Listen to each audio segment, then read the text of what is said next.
The woman who called herself Tom Garrett had been riding with the cattle drive for 3 weeks before Xander Cross noticed the way she held her bedroll against her stomach when she thought no one was watching.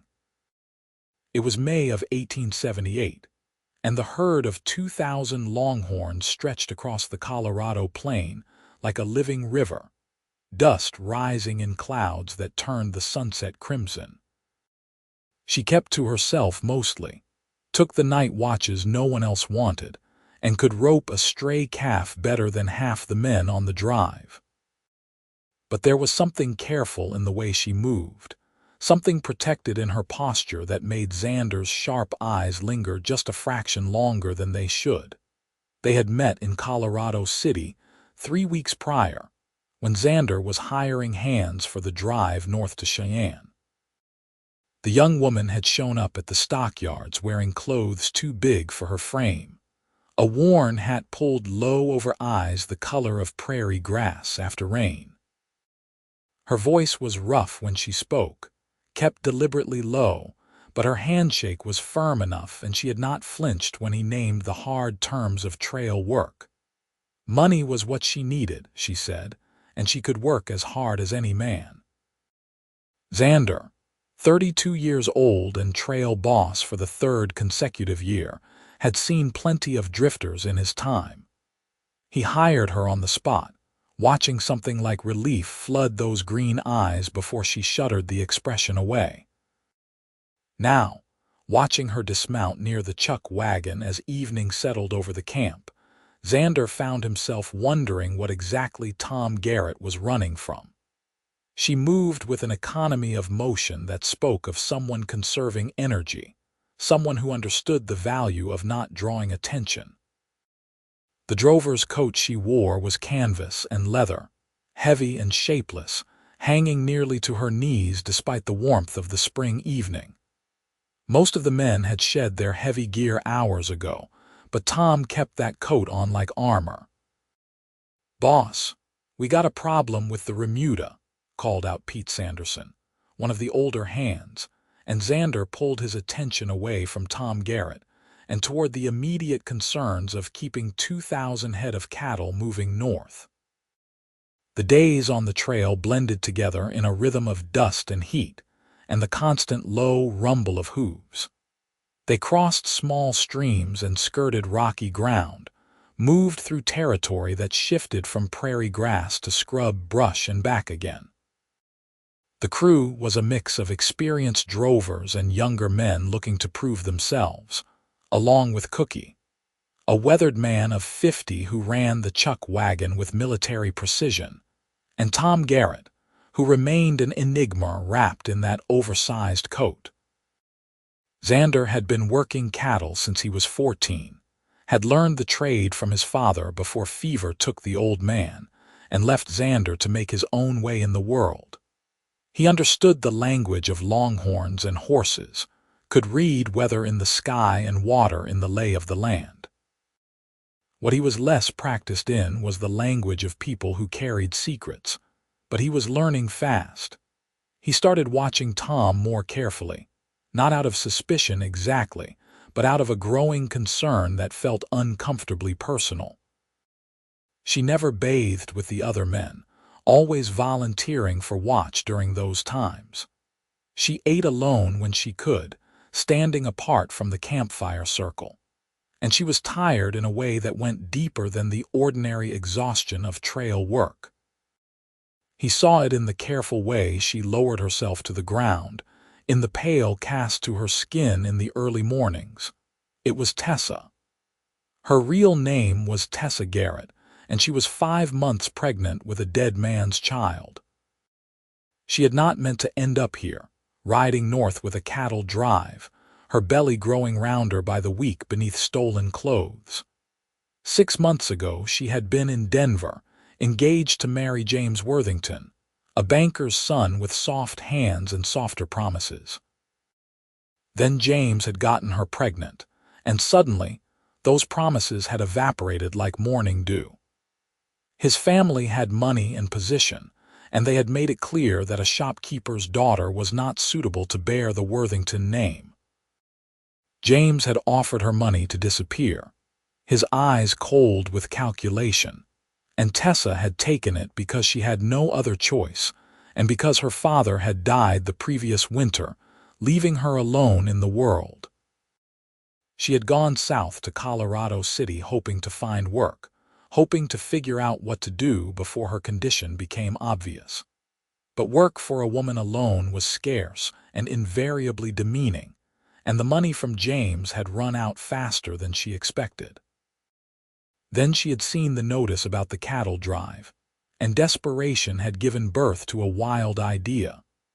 She had bought men's clothes from a second-hand shop, bound her breasts with strips of cloth, and presented herself as Tom Garrett, a drifter looking for trail work. The trail boss, Xander Cross, had looked at her with eyes the color of dark whiskey, assessing and intelligent, and for a moment she had thought he would see through her deception immediately. But he had hired her, and for 3 weeks she had managed to maintain the charade. It was harder than she had imagined, not just the physical labor but the constant vigilance, the fear of discovery.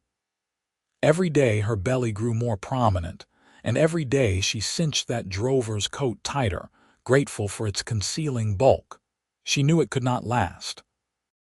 Eventually someone would notice, would realize that Tom Garrett was actually a woman, and not just a woman but a pregnant one at that. What would happen then she tried not to imagine. Best case, they would send her back to Colorado City with nothing. Worst case, well, she had heard stories about what happened to women alone on the frontier, and none of them ended well. But the money she would earn from this drive could get her to California, could give her enough to start over somewhere no one knew her, somewhere she could invent a dead husband and raise her child in something approximating respectability. It was a thin hope, but it was all she had. The night watch was the hardest part. Riding slow circles around the bedded herd, alone with the stars and the constant ache in her back, Tessa sometimes let herself cry silent tears that dried on her face in the prairie wind. She thought about her father, wished desperately that he was still alive to help her navigate this impossible situation. She thought about James Worthington and felt a cold anger that had long since replaced whatever affection she had once felt.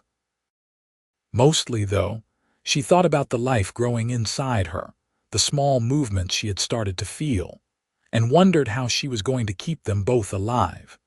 Xander Cross rode up beside her during one of those night watches, his horse's hooves soft on the grass. She startled, wiping quickly at her face, but he did not comment on the tear tracks if he saw them. "Quiet night," he said, his voice low so as not to disturb the cattle. "Yes, sir," Tessa replied, keeping her own voice rough and low. "You have been doing good work," Xander continued. "Pete says you have got a natural hand with the ropes." "Thank you, sir." Tessa did not know what else to say. Compliments made her nervous, made her feel like he was looking too closely. "You from Colorado City originally?" The question was casual, but Tessa's shoulders tensed anyway. "No, sir. Just passing through when I heard about the drive." Xander nodded slowly. In the moonlight his profile was sharp and handsome, all angles and strength. He was a man who belonged out here, Tessa thought, as much a part of the landscape as the sage and stone. "Were you planning to go after Cheyenne?" he asked. "West, I reckon, maybe California." The truth slipped out before she could stop it. "Long way to travel," Xander observed. "Yes, sir." They rode in silence for a while, the night sounds of the prairie settling around them. A coyote called in the distance was answered by another. The cattle shifted and settled, a few low moos breaking the quiet. "Tom," Xander said finally, and Tessa's heart jumped because something in his voice had changed, had gone gentler. "If you are in some kind of trouble, if you need help, you can tell me. I am not a man who judges quick." Tessa's throat closed with sudden emotion. For a wild moment she wanted to tell him everything, to unburden herself to this steady, capable man, but fear was stronger than the impulse toward honesty. "No trouble, sir. Just looking to earn my pay and move on." Xander studied her for a long moment, and Tessa had the uncomfortable feeling that he could see right through her lies.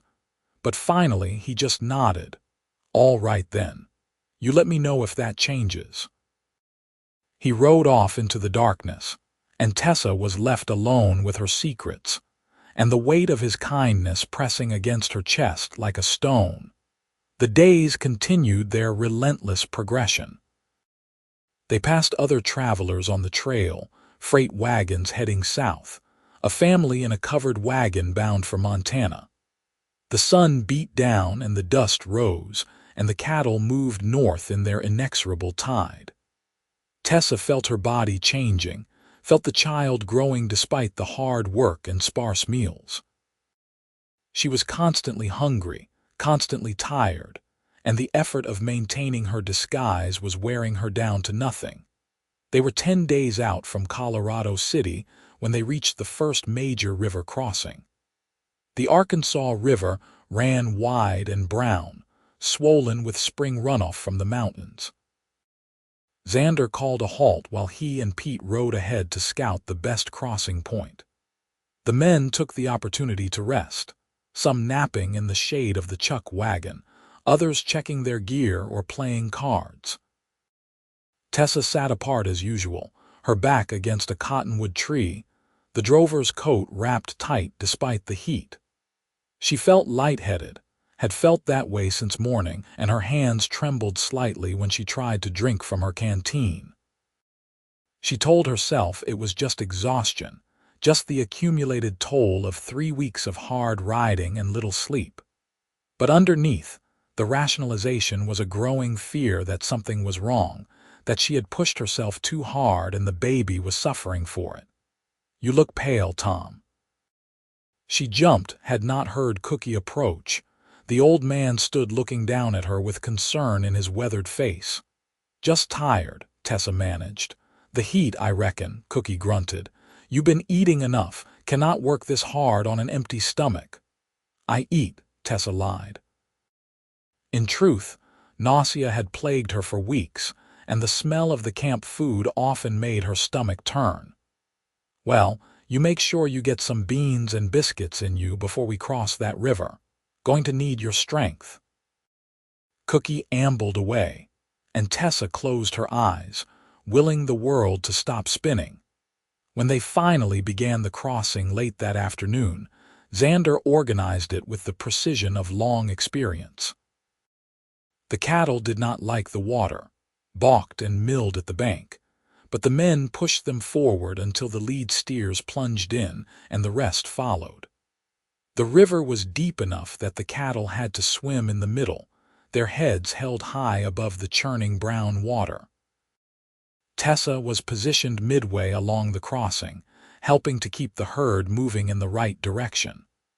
Her horse was steady beneath her, an older gelding named Rusty, who had done this many times before. The water rose up around them, cold despite the warm air, and Rusty began to swim with powerful strokes. Tessa gripped the saddle horn, her legs tucked up out of the stirrups, and tried to focus on the far bank. That was when the drover's coat, heavy with water, began to drag at her. She had known it would get wet, had not considered how much the sodden canvas and leather would weigh. It pulled at her shoulders, dragged her down in the saddle, and she felt Rusty struggling with the added burden. She tried to shrug out of it, panic rising in her throat, but the wet fabric clung to her and the buttons were impossible to work with shaking hands. Then Rusty stumbled, his head going under for a moment, and Tessa felt herself sliding sideways. She grabbed for the saddle horn, but her grip was slippery, and the coat was pulling her down into the brown water. She went under, felt the river close over her head, and terror blanked her mind. She fought her way back to the surface, gasping, and her hands found Rusty's mane. The horse was swimming hard, making for the bank, but Tessa could barely hold on. Strong hands grabbed her arm, hauled her upward. She broke the surface coughing and choking and found herself looking into Xander Cross's face. He was on his big roan horse, leaning far out of the saddle to grip her. His face was set in hard lines of concentration as he dragged her across the gap between their horses. "Let go of the coat," he ordered, his voice cutting through her panic. "You have to let it go, Tom." But she could not make her fingers work, could not think past the fear and the water in her lungs. Xander swore, got one arm around her waist and hauled her bodily across his saddle. The roan, well-trained and strong, kept swimming despite the double burden. Tessa felt Xander's hands working at the buttons of the coat, felt him wrestling it off her shoulders. The moment it came free, the water claimed it, pulling it down into the murky depths. Without the coat's weight, Tessa could breathe again, could cling to Xander as his horse powered toward the far bank. They reached shallow water and the roan found its footing, lunging up onto dry land. Xander dismounted in one smooth motion and pulled Tessa down after him. She collapsed onto the muddy bank, coughing up river water, her whole body shaking. "Breathe," Xander said, his hand on her back. "Just breathe, you are all right now." Tessa sucked in air, her lungs burning. Slowly the world came back into focus. She was aware of the other men crossing the river, of the cattle streaming past, of Cookie driving the chuck wagon through the shallows.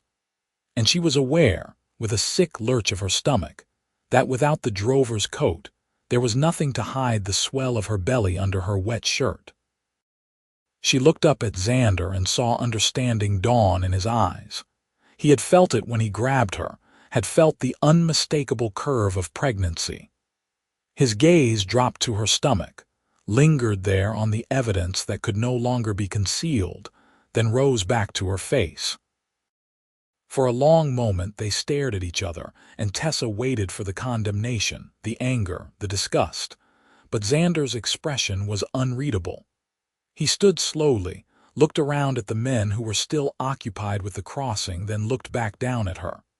"Can you ride?" he asked quietly. Tessa nodded, not trusting her voice. "Then get on your horse. We need to get the herd settled before dark." He held out his hand, and after a moment she took it, let him pull her to her feet. Her legs shook, but they held.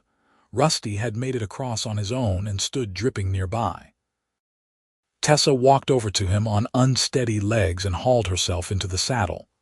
The wet shirt clung to her, revealing everything, but Xander was already swinging back onto his roan and riding away to help with the herd. He had seen, he knew, and he had said nothing. That night the camp was subdued, everyone exhausted from the crossing.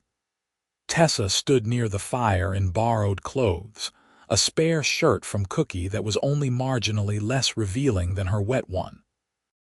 She could feel the eyes on her, knew that by now at least some of the men had noticed, had realized. But no one said anything directly, and Xander moved through the camp directing the work with his usual calm authority. When he finally approached her, it was full dark, the stars wheeling overhead in their familiar patterns. The other men were rolled in their bedrolls, and Cookie had banked the fire to coals. "Walk with me," Xander said, his voice low, and Tessa followed him away from the camp, her heart hammering in her chest. They walked until they were out of earshot, until there was nothing but prairie grass and starlight between them and the mountains. Then Xander stopped and turned to face her. "How far along?" he asked. His voice was not unkind, but it was direct, demanding truth. 5 months, Tessa whispered. There was no point in lying now. Xander nodded slowly, as if that confirmed something he had already suspected. "And the father?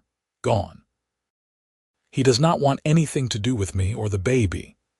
The words came out bitter, and Tessa was surprised by how much anger was still there underneath the fear. "Your name is not really Tom, I am guessing." Tessa Garrett." "Tessa," he repeated, and the sound of her real name in his voice made something in her chest tighten. "Why?" Because I needed money and there is no work for a pregnant woman alone. Because I am trying to get west before anyone knows, before I start to show so much I cannot hide it anymore. The words tumbled out now, months of fear and desperation finding voice. I know it was dishonest, hiring on under false pretenses. I know you have every right to be angry, but I did the work. I pulled my weight and I just needed a chance. Xander listened to all of this with that same unreadable expression. When she fell silent, he stood quiet for a long moment, his gaze on the distant mountains. You almost drowned today, he said finally. You and the baby both. That coat would have pulled you under if I had not been there. I know. Tessa's voice was small. I am sorry. Sorry does not bring back the dead, Tessa Garrett. There was an edge to his voice now, the first real anger she had heard from him. What were you thinking? Working this hard in your condition, lying to everyone, putting yourself in danger like that. I was thinking I did not have any other choice. Tessa shot back, her own anger rising to meet his. I was thinking that a woman alone with a baby and no husband has about 2 options in this world, and neither of them is good. I was thinking that maybe if I could just earn enough money, get far enough away, I could make a life for us. So yes, I lied. And yes, it was dangerous, but it was the best option I had out of a whole lot of bad ones. Her voice cracked on the last words and she turned away, not wanting him to see the tears that threatened. She heard Xander's sigh, a long exhalation that seemed to carry all the weariness of the trail. The men are going to figure it out if they have not already, he said quietly. Cannot hide it without that coat. I know. And some of them are not going to be happy about being lied to. Some of them are going to have unkind things to say. I know that too. Tessa wrapped her arms around herself, suddenly cold despite the warm night. So here is what we are going to do, Xander continued, and something in his voice made her turn back to face him. You are going to stop doing the hard work. No more night watches, no more rope work. You are going to help Cookie with the chuck wagon and you are going to rest when you can. And if anyone has a problem with that, they can take it up with me. Tessa stared at him, unable to process what she was hearing. Why would you do that? Because you are right that your options are limited, and because I do not make a habit of throwing pregnant women to the wolves, and because despite everything you have actually been a decent hand. Xander's expression softened slightly. And because I think you have been through enough without me adding to it. The tears spilled over then, running hot down Tessa's face. She tried to speak but could not get words past the tightness in her throat. Xander looked uncomfortable with her crying, shifted his weight from one foot to the other. Thank you, Tessa finally managed. You do not know what this means. Well, do not thank me yet. We still have to get to Cheyenne and there is going to be talk, but we will deal with it as it comes. He paused, then added more gently, You should have told me from the start. I would have helped you. I did not know that, Tessa said. I could not risk it. No, I suppose you could not. Xander looked at her for a moment longer, and in his eyes, Tessa saw something she had not expected. Understanding, and beneath that, a warmth that made her heart skip. Get some sleep, Tessa Garrett. Tomorrow is going to be a long day. He walked back toward camp, and Tessa stood alone in the darkness, feeling like the world had shifted beneath her feet in some fundamental way. The next morning, Cookie put her to work grinding coffee and checking supplies, tasks that kept her near the chuck wagon and away from the hard riding. The men noticed, of course. There were sidelong glances and muttered conversations that stopped when she approached. But Xander had been right. No one challenged him directly. His authority on the drive was absolute, and if the boss said Tessa Garrett stayed, then she stayed. Pete Sanderson was the first to approach her, late in the afternoon as she was helping Cookie prepare the evening meal. The old cowboy looked uncomfortable, his hat in his hands. Miss Garrett, he said, the title sounding strange after weeks of calling her Tom. I just wanted to say, well, I wanted to apologize if I said or did anything ungentlemanly, not knowing you were a lady. Tessa looked up from the beans she was sorting, surprised. You have been nothing but kind, Pete. Well, still. It ain't right, a woman in your condition out here doing this work. If I had known, I would have said something to Xander. Xander knows now, Tessa said quietly, and he is letting me stay. Pete nodded slowly. Xander is a good man, fair. If he says you can stay, then that is good enough for me. He hesitated, then added, my sister, she found herself in a similar situation once. Her man ran off, left her alone with a baby on the way. It was hard, but she made it through. Just wanted you to know you are not the first woman to face this, and you will not be the last. The kindness in his words made Tessa's eyes sting. Thank you, Pete. That means a lot. After Pete came others, some curious, some judgmental, but most simply accepting. The younger men seemed awed by her presence, suddenly awkward and overly polite. Cookie treated her exactly the same as he always had, which was to say with gruff efficiency and an underlying kindness. And Xander maintained a careful distance, professional and courteous, but Tessa sometimes caught him watching her with an expression she could not quite read. The days settled into a new rhythm. Tessa worked alongside Cookie, learning the intricacies of feeding a crew on the trail, and found that she actually enjoyed the work. It was hard in a different way than riding, but satisfying. Cookie was a good teacher, patient and thorough, and he seemed to enjoy having someone to talk to during the long hours of preparation.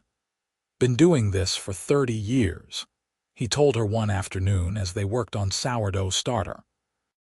Started as a drover myself, but I got trampled by a steer when I was 25 and my leg never healed right. Could not ride like I used to, so I learned to cook instead. Been with Xander for 5 years now, and I will tell you, that man is one of the best I have worked for. Treats his crew fair, pays on time, does not ask anything of them he would not do himself. He has been very kind to me, Tessa said softly. Cookie gave her a sharp look. Kind is one word for it. Known Xander Cross since he was 27 years old, and I have never seen him take a shine to anyone the way he has with you. Tessa felt heat rise in her cheeks. He is just being decent.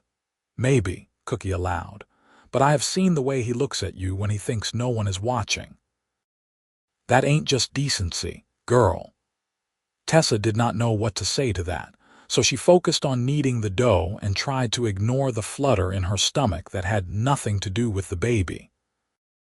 But she had noticed it too, the way Xander's eyes lingered on her, the way he always seemed to be nearby when she needed something heavy lifted or when the work got particularly tiring.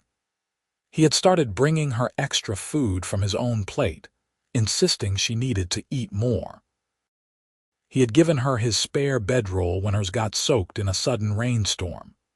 Small kindnesses, but they added up, and Tessa found herself looking for him, watching for his tall figure moving through the camp. It was dangerous, she knew, to let herself feel anything for him. She was pregnant with another man's child, had nothing to offer him but complications and scandal, but her heart did not seem to care about logic. Every time he smiled at her, every time their hands brushed in passing, she felt something warm and bright unfurl in her chest. They were 3 weeks from Cheyenne when they made camp near a small creek, the water clear and cold from mountain snowmelt. Tessa took the opportunity to wash clothes, kneeling by the bank with a bar of lye soap and a pile of shirts. Her back ached and the baby was active today, shifting and kicking in a way that was both uncomfortable and reassuring. She was so focused on her work that she did not hear Xander approach until he spoke. You should not be kneeling like that. Cannot be good for the baby. Tessa looked up, shading her eyes against the afternoon sun. Xander stood on the bank above her, leading his roan horse. "I am fine," she said, "just washing clothes. Cookie can do that. Cookie does enough. Besides, I do not mind." She returned her attention to the shirt she was scrubbing, very aware of Xander's presence. There was a long silence, broken only by the sound of water over stones and the distant lowing of cattle. Then Xander tied his horse to a willow and came down the bank to crouch beside her. "Tessa," he said, and the way he said her name made her hands still in the soapy water. "I have been thinking." "That sounds dangerous," she tried to joke, but her voice came out breathless. "When we get to Cheyenne, what are you planning to do?" the question she had been avoiding.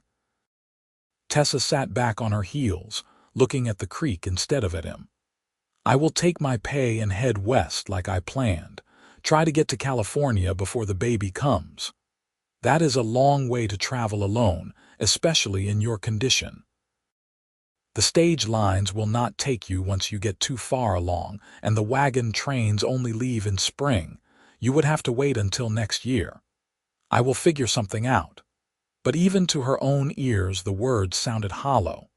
"Or," Xander said slowly, carefully, "you could stay in Cheyenne. I own a small ranch outside of town. Nothing fancy, just a few hundred acres and a house that needs work. But it is a roof over your head and you could stay there, have the baby in safety." Tessa's heart began to pound. "Why would you offer me that?" Xander was quiet for a moment, his eyes on the water. When he spoke, his voice was low. "Because I have spent the last month watching you work yourself to exhaustion trying to survive. Because you are brave and stubborn and you deserve better than what you have been given. And because I think you know, same as I do, that there is something between us." Tessa's breath caught. "Xander, I am pregnant with another man's child. I have nothing to offer you but scandal and trouble. I do not care about scandal, and I have dealt with trouble before." He turned to face her fully, and the intensity in his eyes made her dizzy. "I care about you, Tessa. I have tried not to, told myself it was just protectiveness or pity, but it is not. It is more than that, and I think you feel it too." She did. God help her, she did. Somewhere between Colorado City and this creek in the middle of nowhere, she had fallen in love with Xander Cross.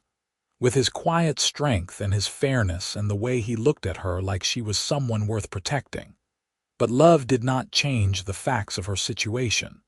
What would people say? She whispered, "You, taking in a pregnant woman, raising another man's child as your own, let them say what they want. I have never much cared for other people's opinions." Xander reached out slowly, giving her time to pull away, and took her wet hand in his. His palm was warm and calloused, strong. "I am not asking you to marry me, Tessa. I know it is too soon for that and you have been hurt enough. I am just asking you to let me help you. Let me give you a safe place to have your baby. After that, if you want to leave, I will help you get wherever you want to go. But if you want to stay, if you think maybe you could feel for me even a fraction of what I feel for you, then I would count myself the luckiest man alive." Tessa looked down at their joined hands, his sun-darkened skin against her paler fingers. She thought about James Worthington, who had abandoned her the moment things got difficult. Then she thought about Xander, who had known her secret for weeks and had protected her anyway, who was offering her safety and kindness without demanding anything in return. "I do feel it," she admitted, her voice barely audible over the creek. "I feel it, and it terrifies me because the last man I trusted destroyed me. I am not James Worthington." Xander's voice was fierce. "I am not going to abandon you, Tessa. Not now, not ever." She looked up at him, searched his face for any sign of deception or ulterior motive. But all she saw was honesty and a tenderness that made her want to weep. "All right," she said. "All right. I will come to your ranch. I will let you help me. But Xander, if you change your mind, if this gets too hard, you have to promise you will tell me. I cannot go through being abandoned again. You will never have to worry about that. He squeezed her hand gently. I promise you, Tessa Garrett, I am in this for as long as you will have me. Then he leaned in slowly, telegraphing his intention, and pressed a soft kiss to her forehead. It was chaste, almost brotherly, but it sent warmth flooding through Tessa's entire body. When he pulled back, his eyes were bright, and he was smiling in a way she had never seen before. We should get back to camp, he said. Cookie will be wondering where his helper got to. They walked back together, not touching but close enough that Tessa could feel the heat of him beside her.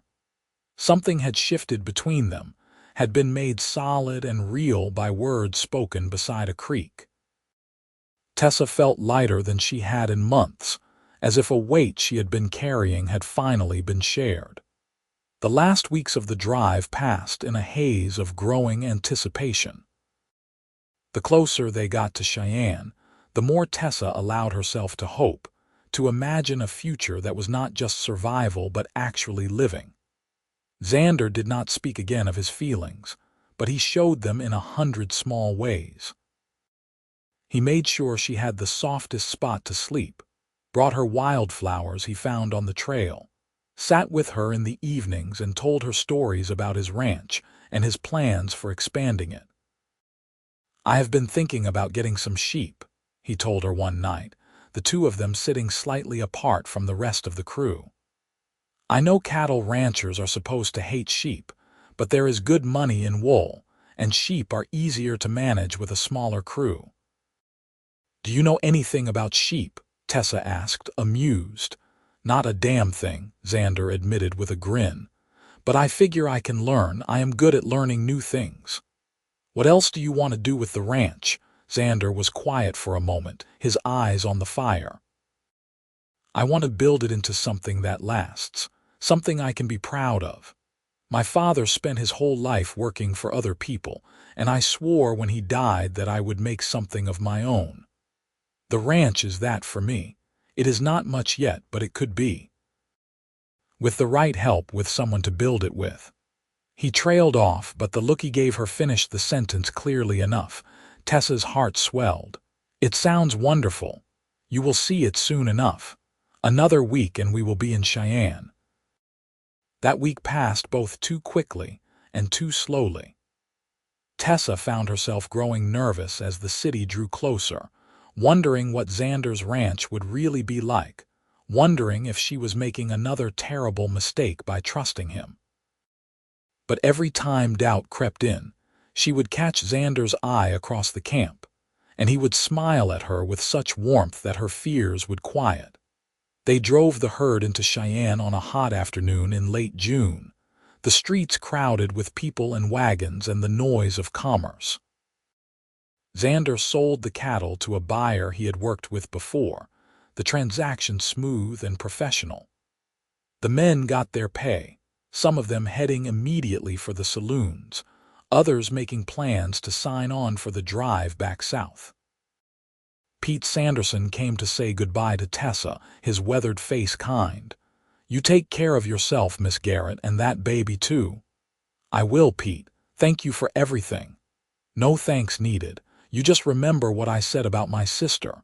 Things work out if you are strong enough. And you are one of the strongest women I have met. He tipped his hat and walked away, and Tessa blinked back tears. Cookie gave her a gruff hug and a package wrapped in cloth.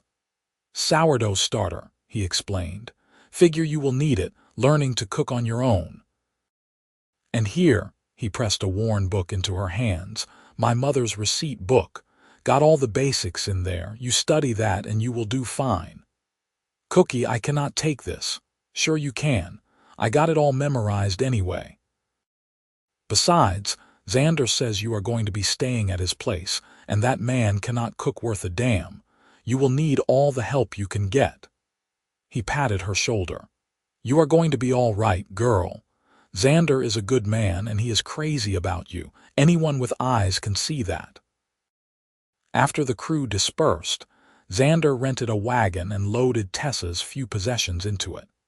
Then he drove them out of Cheyenne, west into the foothills where the plains began to give way to mountains. The ranch was an hour outside of town, accessible by a rough road that wound through prairie grass and scrub oak. When they crested a rise and Tessa saw it for the first time, her breath caught. It was not a grand place, just a simple ranch house built of logs and stone, with a barn and a few outbuildings. But it was set in a valley with a creek running through it, mountains rising blue and majestic in the distance, and it was the most beautiful thing Tessa had ever seen. "It is not much," Xander said, sounding uncertain for the first time since she had met him. "I know it needs work and the house is kind of rough, but it is solid and there is good water and grass for the stock." "It is perfect," Tessa breathed, and she meant it. Xander helped her down from the wagon, his hands gentle on her waist, careful of her swollen belly. He led her inside, and Tessa saw a single large room with a stone fireplace, a rough kitchen area, and stairs leading to a loft. The furniture was sparse but serviceable, and everything was surprisingly clean for a bachelor's household. "I have been paying a widow woman from town to come out and keep the place up while I am on the drives," Xander explained. "Mrs. Henderson. She is a good woman, and I have asked her to come by a few times a week to help you out, especially after the baby comes." "You have thought of everything," Tessa said, overwhelmed. "I tried to." Xander looked down at her, and in his eyes she saw nervousness and hope. "Tessa, I know we need to take this slow. I know you have been hurt and you are going to need time to trust again. But I want you to know I meant what I said by the creek. I care about you, and I want to build a life with you if you will let me." Tessa stepped closer to him, close enough to feel his warmth. The baby kicked, a strong movement that made her gasp slightly, and Xander's eyes widened. "Was that?" "The baby," Tessa confirmed. Acting on impulse, she took his hand and placed it on her belly. The baby kicked again, and Xander's expression transformed into wonder. "That is incredible," he whispered. I have felt calves moving in their mothers, but this is different. This is a person in there." "A person who is going to need a father," Tessa said softly. "Xander, I am scared. I am so scared of trusting again, of getting hurt. But I think I am falling in love with you, and I do not know how to stop it even if I wanted to." "Then do not stop it," Xander said.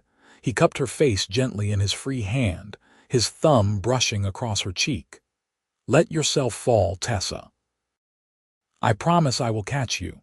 He kissed her then, a real kiss, soft and sweet and full of promise.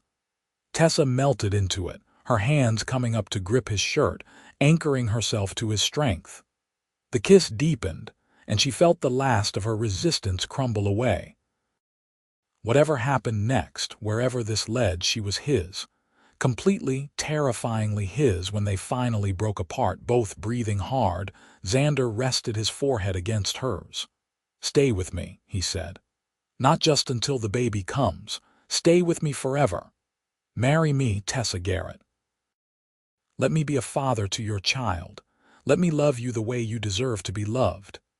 "Yes," Tessa said, the word coming out on a sob of joy. "Yes, Xander Cross, I will marry you, I will stay with you, I will build a life with you." He kissed her again, and it felt like a new beginning, like stepping out of darkness into sunlight. When Tessa had climbed onto that cattle drive in Colorado City, she had been running toward survival. But she had found something infinitely more precious. She had found home. The summer passed in a golden haze of happiness. Xander took her into Cheyenne, and they were married by a circuit judge, with Mrs. Henderson and her husband as witnesses.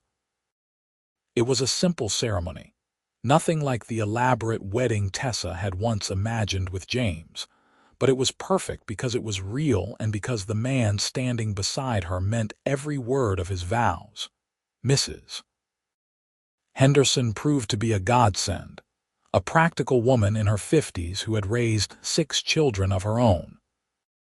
She taught Tessa the finer points of managing a household on the frontier, helped her sew baby clothes from soft flannel, and reassured her when fear about the coming birth threatened to overwhelm her. "Childbirth is hard. I will not lie to you, Mrs. Henderson said one afternoon as they worked on a quilt. But women have been doing it since the beginning of time, and you are strong. You will get through it, and I will be there to help you." Xander was attentive to the point of being comically overprotective. He did not want Tessa lifting anything heavy, insisted she rest every afternoon, and worried constantly about whether she was eating enough. She teased him about it, but secretly she loved his concern, loved having someone care so deeply about her well-being. In the evenings, they would sit on the porch and watch the sun set over the mountains, Xander's arm around her shoulders, her head resting on his chest. He would talk about his plans for the ranch, about the sheep he was going to buy in the fall, about building an addition onto the house so there would be more room for the baby. And Tessa would listen, marveling at how completely her life had changed, how the desperation and fear of a few months ago had transformed into this peaceful contentment. "What if the baby looks like James?" she asked one night, voicing a fear she had been carrying. "What if you look at it and all you can see is that it is not yours?" Xander was quiet for a moment, his hand moving in slow circles on her back. "I have thought about that," he admitted, "and I have decided it does not matter. This baby is going to be ours, Tessa. From the moment it is born, it is going to be a cross. I am going to teach it to ride and rope, going to read its stories and bandage its scraped knees and love it with everything I have. Biology does not make a father, choice does, and I choose this child same as I choose you." Tessa turned her face into his chest, overcome with emotion. "How did I get so lucky to find you?" "I think I am the lucky one," Xander said, pressing a kiss to the top of her head. "You are the bravest person I have ever met, Tessa Cross. And I am going to spend the rest of my life making sure you never regret taking a chance on me." The baby came in early September, on a cool morning with frost on the grass. Tessa's water broke just after dawn, and Xander rode to town at breakneck speed to fetch Mrs. Henderson and the midwife. The labor was long and hard, hours that blurred together in a haze of pain and effort. But Xander stayed with her the whole time, holding her hand, wiping her face with cool cloths, telling her how strong she was, how proud he was of her. When the baby finally emerged with a lusty cry, the midwife wrapped the infant in a clean blanket and placed the bundle in Tessa's arms. "You have a son," she announced. Tessa looked down at the tiny red face, the flailing fists, the shock of dark hair, and felt her heart expand until it felt too big for her chest. "A son," she repeated wonderingly. Xander leaned over her shoulder, his eyes bright with unshed tears. "He is perfect," he said hoarsely. "Tessa, he is absolutely perfect." The baby had James's dark hair and fair skin, but his eyes, when they opened, were the same prairie green as Tessa's. He was healthy and strong, and when Xander took him from Tessa's arms and held him with surprising competence, something clicked into place. This was her family, this was her future, and it was more beautiful than anything she could have imagined. They named him Thomas after Tessa's father, with the middle name of Andrew after Xander's. Thomas Andrew Cross. Xander registered the birth in town with himself listed as the father, and if anyone suspected the truth, no one said anything. Xander was well liked in the community, and people were willing to overlook the timeline in favor of accepting the fiction. Tessa recovered from the birth slowly, and Xander was patient, taking on more of the household work and getting up with Thomas in the night when the baby needed feeding. He was a natural father, gentle and confident with the infant in a way that made Tessa fall in love with him all over again. "I never knew I wanted this," he told her one night as he rocked a fussy Thomas, walking slow circles around the room. I always thought I would be alone, just me and the ranch, but now I cannot imagine my life without the two of you. We are not going anywhere, Tessa promised. Winter came early that year, snow blanketing the valley in November. Xander had laid in supplies and cut plenty of firewood, and the ranch house was snug and warm despite the cold outside. Tessa spent the dark months caring for Thomas, learning the rhythms of motherhood and growing deeper in love with her husband. Xander was endlessly patient with her hesitations, never pushing her physically beyond what she was comfortable with. He courted her slowly, bringing her small gifts, stealing kisses in the kitchen, making her laugh with terrible jokes. And when they finally came together as husband and wife, months after Thomas's birth, it was tender and sweet, and everything Tessa had never known intimacy could be. "I love you," she told him afterward, the two of them tangled together under quilts, the fire burning low in the grate. "I love you so much it frightens me sometimes." "I love you too," Xander said, kissing her softly. "More than I thought it was possible to love another person. You and Thomas, you are my whole world." Spring brought new life to the ranch. Xander bought a small flock of sheep as he had planned, and Tessa discovered she enjoyed working with the animals, found them peaceful in a way the cattle had never been. Thomas was growing quickly, a happy baby with a ready smile in his mother's eyes. Xander doted on him shamelessly, carrying him around the ranch, showing him the horses and sheep, talking to him in a constant stream even though Thomas was far too young to understand. "You are going to spoil him," Tessa said one afternoon, watching Xander play with Thomas on a blanket in the yard. "That is a father's prerogative," Xander replied, making Thomas giggle by tickling his belly. "Besides, you spoil him just as much as I do. I am his mother, I am allowed. And I am his father, so I am allowed too." Xander said it casually, but Tessa heard the pride and conviction in his voice. He truly believed it, truly saw himself as Thomas's father in every way that mattered. That summer, they hired a man named Jack Morrison to help with the ranch work, a quiet fellow in his 40s who had worked cattle most of his life. With Jack's help, Xander was able to expand the operation, buying more sheep and a few head of good breeding cattle. The ranch prospered, and with prosperity came stability and security. Mrs. Henderson remained a regular visitor and had become a good friend to Tessa. The older woman taught her how to preserve food for the winter, how to make soap and candles, all the skills of frontier life that Tessa had never needed in Denver. And when Tessa confided that she thought she might be pregnant again, Mrs. Henderson was the first to know. "Does Xander know, Mrs.?" Henderson asked, her eyes sparkling. "Not yet. I wanted to be sure first." Tessa pressed a hand to her still flat stomach. "I am nervous. What if something goes wrong? What if I cannot love this baby as much as I love Thomas? Every mother worries about that with the second child, Mrs." Henderson said kindly. "And every mother discovers that love multiplies, it does not divide. You will see. And Xander is going to be over the moon." She was right. When Tessa told Xander that evening after Thomas was asleep, his face lit up like sunrise. Another baby. He picked her up and spun her around despite her laughing protests. "Tessa, that is wonderful. Are you happy? Are you feeling all right?" "I am happy," Tessa confirmed. "A little scared, but happy." "Do not be scared. We are going to do this together, same as we do everything." Xander set her down and cupped her face in his hands. "I cannot believe I am going to be a father again. A real father this time from the beginning." "You are a real father to Thomas," Tessa said firmly. "Do not ever think otherwise.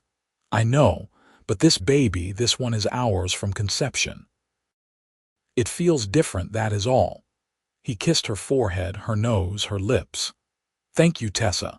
Thank you for giving me this life." "Thank you for saving mine," Tessa countered. Their second child, a daughter, was born the following spring on a rainy April morning.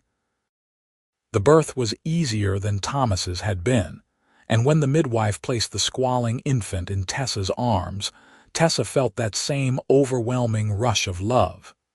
"She is beautiful," Xander breathed, touching one tiny fist with a reverent finger. "She looks just like you." They named her Anna Marie, and she became the princess of the ranch. Thomas, now 2 years old, was fascinated by his baby sister, always wanting to help care for her. Xander built an addition onto the house as he had promised, giving each child their own small room, though Anna usually ended up in bed with her parents anyway. The years passed in a rhythm of seasons and work and love. Thomas grew into a serious, thoughtful boy who loved the animals and had his mother's gentle heart. Anna was spirited and adventurous, always climbing things she should not and giving her parents heart attacks with her fearlessness. And then came the third child, a son they named Samuel, who was born when Thomas was 5 and Anna was 3. The ranch continued to prosper. Xander proved to have a gift for breeding sheep, and the wool from his flock became known for its quality. They built a larger barn, hired more help, and bought more land. But despite the growing success, Xander and Tessa never lost sight of what mattered most: each other and their family. Tessa sometimes thought back to those desperate days in Colorado City, when she had been alone and terrified with nowhere to turn. It seemed like a lifetime ago, like something that had happened to a different person. That frightened girl had become a confident woman, a mother, a rancher's wife. And the man she had married, the cowboy who had pulled her from a river and seen her secret and protected it, had become the center of her universe. They were sitting on the porch one evening, watching Thomas teach Anna how to rope a fence post while Samuel napped inside, when Xander took Tessa's hand. "You ever regret it?" he asked. "Marrying me, staying here this life?" Tessa looked at him in surprise. "Never, not for a single moment." "Why would you ask that?" "Because sometimes I think about what you gave up. You could have gone to California, started fresh somewhere no one knew you. Instead, you tied yourself to me and to this place. I just want to make sure you are happy." "Xander Cross, I am happier than I ever dreamed possible." Tessa laced her fingers through his. "That girl who got on the cattle drive was running away from her life, but you taught me that sometimes the best thing you can do is stop running and start building. This ranch, our children, this is everything I ever wanted. I just did not know it until I found it." "I fell in love with you that first day," Xander admitted. "When you walked into those stockyards in Colorado City with your hat pulled low and your chin up, trying so hard to be brave. I knew there was something special about you. And when I found out you were a woman at the river crossing, when I felt that you were carrying a child, I knew I was never going to let you go." "You said nothing," Tessa remembered. "You could have exposed me, could have sent me away. But you said nothing. Because I understood that you were fighting for your life and I wanted to help you fight. Because even then, I knew you were the woman I wanted to spend my life with." Xander pulled her close, kissed her temple. "Best decision I ever made, keeping your secret." "Best decision I ever made, trusting you with it," Tessa countered. They sat in comfortable silence, watching their children play as the sun sank toward the mountains. Thomas successfully roped the fence post, and Anna cheered, her bright laughter carrying across the yard. Inside, Samuel began to fuss and Tessa stood to go get him. "I will go," Xander said, standing as well. "You rest for a minute." He disappeared inside, and Tessa leaned against the porch railing, breathing in the cool evening air. She could hear Xander's voice through the window, talking to Samuel in that soft tone he used with the children. In a moment, he would bring the baby out, and they would sit together and watch the sunset. and later they would put the children to bed and fall asleep in each other's arms the way they did every night. It was an ordinary life, in many ways. There were no grand adventures, no dramatic rescues, just the daily work of running a ranch and raising children and building a marriage. But to Tessa, it was extraordinary, a miracle she had not dared hope for. She had hidden her belly under a drover's coat, desperate and alone. The cowboy had found out at the river crossing and had said nothing, but his silence had spoken volumes. In that silence had been acceptance and protection, and the beginning of a love that would last a lifetime. Xander came back out with Samuel on his hip, and Thomas and Anna ran over demanding attention. Tessa joined her family, gathering Anna into her arms while Thomas leaned against Xander's leg. They stood together watching the sky turn gold and pink and purple, the mountains dark against the fading light. "I love you all so much," Tessa said, her heart full to bursting. "We love you too, Mama," Thomas said seriously. "Love you, Mama," Anna echoed.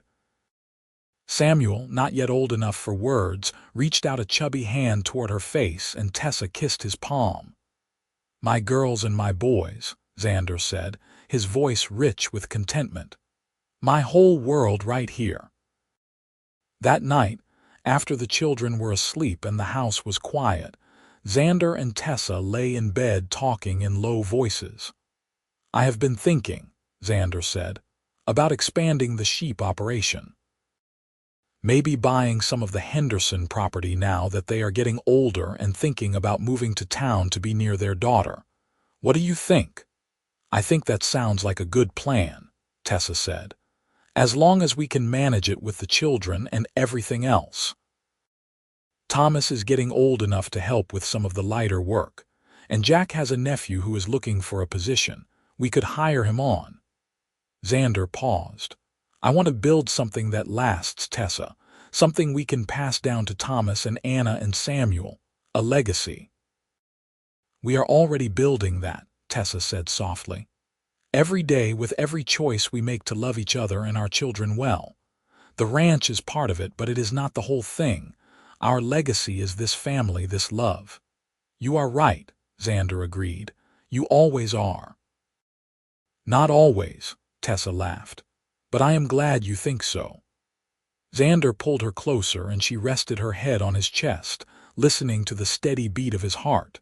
Outside an owl called, and somewhere in the distance a coyote howled at the moon. The familiar sounds of the ranch at night, sounds that meant home and safety and belonging. "Xander," Tessa said after a while, "thank you for seeing me that day, the real me, not just the disguise." "Thank you for letting me," Xander replied. "Thank you for trusting me when you had every reason not to. Thank you for building this life with me." They fell asleep that way, wrapped in each other and in the knowledge that whatever challenges tomorrow might bring, they would face them together. The years continued to unfold in their gentle progression. Thomas grew tall and serious, with his mother's thoughtful nature and his father's steady hands. He took to ranch work naturally, spending hours with Xander learning about sheep and cattle and the land. Anna remained a whirlwind of energy, always into something, always asking questions, her bright spirit lighting up every room she entered.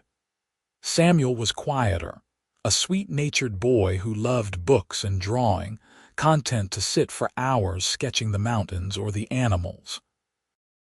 When Thomas was 10 and asking questions about where babies came from, Tessa and Xander had a long talk about what to tell him. In the end, they decided on honesty, at least as much as was appropriate for his age. "Thomas," Tessa said one evening, the two of them alone in the kitchen, "there is something your father and I want you to know. It is about how our family came to be." Thomas looked up from the book he was reading, his green eyes curious. "All right." "Your father and I met when I was already expecting you," Tessa said carefully. "Your biological father, the man who helped create you, he is not Xander, But Xander chose to be your father in every way that matters. He chose to love you and raise you and give you his name." Thomas processed this information with his characteristic seriousness. "So I am not really a cross." "You are absolutely a cross," Xander said firmly, coming to stand beside Tessa. "You are my son, Thomas. I have been your father since before you were born, and I will be your father until the day I die. Blood does not make a family. Love does. But my biological father, who was he? Why did he not want me?" Tessa's heart ached at the question. "He was a man who was not ready to be a father, who made bad choices. But his failure to see how precious you are does not reflect on you, Thomas. It reflects on him." "You ever think about him?" Thomas asked. "Sometimes," Tessa admitted, "but not with anger anymore and not with sadness. Because his mistakes led me to your father and to this life and to you and Anna and Samuel. So in a way, I am grateful for how things worked out." Thomas thought about this for a long moment. Then he looked at Xander. "You really wanted to be my father, even though I was not yours." "From the moment I knew about you," Xander said, his voice thick with emotion. "You are mine, Thomas. You always have been." Thomas stood and wrapped his arms around Xander's waist, and Xander hugged him tight. Tessa watched them, tears streaming down her face, and felt the last piece of her old pain dissolve. This was healing. This was redemption. This was love in its purest form. When Anna and Samuel were old enough, they had similar conversations, age-appropriate and honest. All three children grew up knowing the truth of their family's beginning, and knowing that love was what mattered, not biology. The ranch prospered beyond anything Tessa and Xander had initially dreamed. The sheep operation became one of the most successful in the territory, and they eventually added horses to their stock, breeding good working animals that sold well. They built a new house, larger and more comfortable, but kept the original cabin as a guest house and a reminder of where they had started. Tessa became known in the community as a woman of substance, someone who contributed to the church and helped organize the school in town. She never forgot what it was like to be desperate and alone, and she made it her mission to help other women in difficult situations. More than once, a young woman with nowhere to go found shelter at the Cross Ranch and helped getting back on her feet. "You are too soft-hearted, Mrs. Henderson said once, but she was smiling. "I remember what it was like," Tessa replied simply. "If someone had not been soft-hearted with me, I do not know where I would be now." Xander supported her completely in these endeavors, never questioning when she brought home another stray. He understood, better than anyone, the value of second chances. When Thomas was 18, he fell in love with a rancher's daughter from the next valley over. A smart, capable girl named Elizabeth who could rope as well as any man. Xander and Tessa gave their blessing, and the wedding was held at the ranch on a beautiful June day. Watching Thomas pledge his life to Elizabeth, seeing the love and commitment in his eyes, Tessa felt her heart might burst with pride. "Our son is a man now," Xander said, his arm around her waist as they watched Thomas and Elizabeth dance. "He is a good man," Tessa corrected. "You raised him well." "We raised him well," Xander said. "Together." Anna, when her turn came, chose a lawyer from Cheyenne, a principled young man who shared her passion for justice. And Samuel, their quiet artist, married a teacher, a gentlewoman who appreciated his sensitive nature. All three of their children found good partners, built good lives, and gave Xander and Tessa grandchildren who filled the ranch with laughter. But even as the family grew and the years passed, the core of everything remained the same. Xander and Tessa, the cowboy and the woman who had hidden her pregnancy under a drover's coat, who had found each other in the middle of nowhere and built a love that lasted. They were in their 60s when Xander had a scare with his heart. The doctor said he would be fine but needed to take things easier. Let the younger generation handle more of the ranch work. Thomas and his brothers-in-law took over most of the day-to-day operations, and Xander reluctantly accepted a more supervisory role. "I do not like being old," he grumbled to Tessa one evening. "We are not old, we are seasoned," Tessa replied, making him laugh despite his sour mood. "Seasoned like leather, maybe." "You are still the handsomest man I have ever seen," Tessa said, and meant it. His hair was silver now, his face lined, but to her he was as attractive as the day she had met him. "And you are still the most beautiful woman in the world," Xander said, pulling her close. "More beautiful now than you were at 23. They had the kind of love that deepened with time, that was rooted in shared history and mutual respect, and 1,000 small kindnesses accumulated over decades. They knew each other's stories, had weathered storms together, had raised children and built a life and grown old side by side. One evening, 40 years after they had first met, they sat on the porch of the big house watching the sunset. The original cabin was visible across the yard, and Tessa thought about the young, terrified woman she had been when she had first seen this place. "You remember the day we met?" she asked Xander. "Every detail," he replied. "You walked into those stockyards looking like you were ready to fight the world. I was terrified. I know. I could see it in your eyes underneath the bravado." Xander took her hand, his fingers still strong despite the years. "I knew right then that you were going to change my life." "I think we changed each other's lives," Tessa said. "For the better," Xander agreed. "Always for the better." They sat in silence, comfortable and complete. The mountains were turning purple in the fading light, the same mountains they had watched together for 40 years. The ranch spread out around them, a legacy of love and hard work. And beside her sat the man who had saved her life, not just physically at the river crossing, but in every way that mattered. "I love you, Xander Cross," Tessa said. "More today than yesterday and less than tomorrow." "I love you too, Tessa Cross," Xander replied. "You are my heart, my home, my everything." As the stars began to emerge in the darkening sky, they remained on the porch, holding hands, two souls who had found each other against all odds and built something beautiful together. The woman who had hidden her belly under a drover's coat. The cowboy who had found out at the river crossing and said nothing. Their love story had started with secrets and silence, but it had grown into something loud and proud and permanent. Inside the house, their grandchildren were visiting, filling the rooms with noise and laughter. Tomorrow there would be work to do, family to care for, a life to continue living.